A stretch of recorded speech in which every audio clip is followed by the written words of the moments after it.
السلام عليكم ورحمة الله.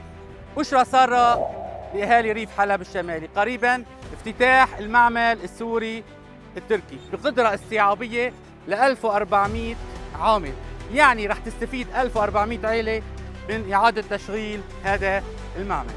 طبعا المعمل بحسب أصحاب المعمل رح يتم تشغيله خلال من أشهر، رح يتم العمل مباشرة على إعادة ترميمه وتجهيزه. طبعا هلأ معي الأصحاب الحقيقيين للمعمل التركي على طريق حلب غازي عنتاب.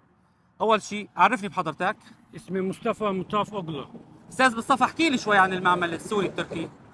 Bizim fabrika burayı şu anda kapalı. Savaştan geldik çok şükür. Sayın Başkanımız Gaziantep Belediye Başkanı Fatma Şahin beni yönlendirdi, Allah razı olsun ondan. Buraya geldik. Buradaki Azez'deki ve Halep'teki emniyet müdürleri, istihbarat müdürleri, valiler hepsi bize yardımcı oldular.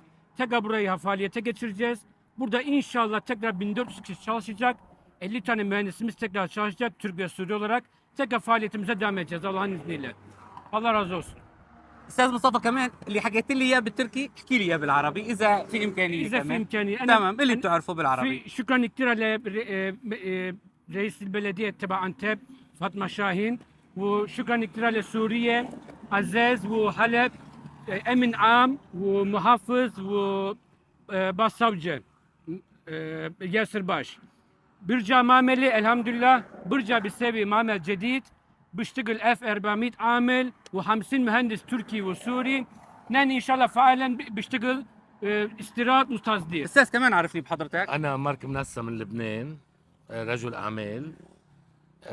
أنا شراكة نحن وعائلة مطاف أوغلو من زمان، في شراكة قديمة بيناتكم. شراكة قديمة، وأنا مستلم كمان ملف مصطفى من وقت ما انخطف بأواخر 2012 عن يد عمر التاجر وشركائه والفرقة الرابعة كلها، يلي هن كانوا سبب وإشكالية كتير كبيرة بالسيطرة على كل هالمعامل يلي بتمتد على الشيخ نجار من هون للشيخ نجار.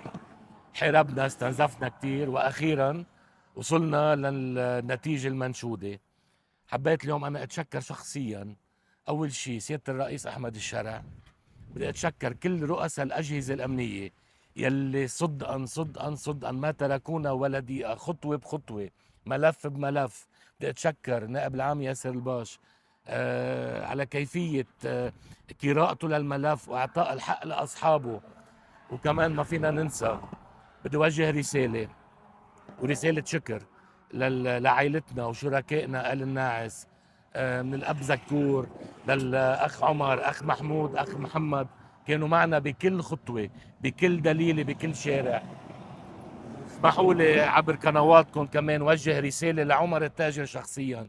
يا عمر، بعقر دارك دعستك، وإن شاء الله طالع عليك على شيخ نجار وبالقانون وبالحق، وبالسجن رح أسجنك، وعلى الانتربول رح لاحقك يا كذاب يا مجرم. انتو يا أنزال الأسد.